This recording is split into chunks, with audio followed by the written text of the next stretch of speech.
Hi everyone and welcome back to another video. So if you are building a website with Squarespace in 2026, embedding a Google Map is one of the best ways to build trust, improve usability, and help visitors find you instantly.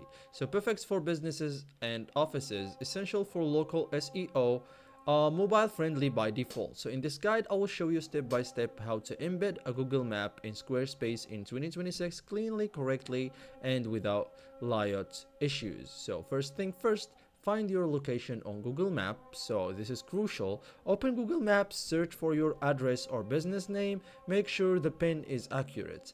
Always double check the location before embedding, okay? So copy the map, share link, click share, choose embed a map or copy link if using map block.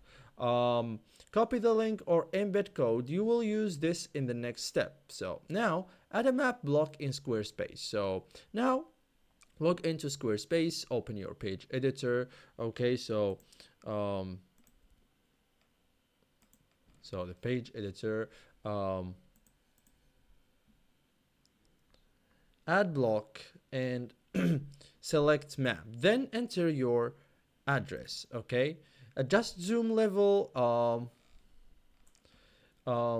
Choose map style if available. This is the cleanest and the safest option. So once added, resize the map block, place it inside a clean section, add spacing above the below and below, give the map room and breathe. Okay, so this is it guys for today's video. Thank you for watching and see you in the next tutorial.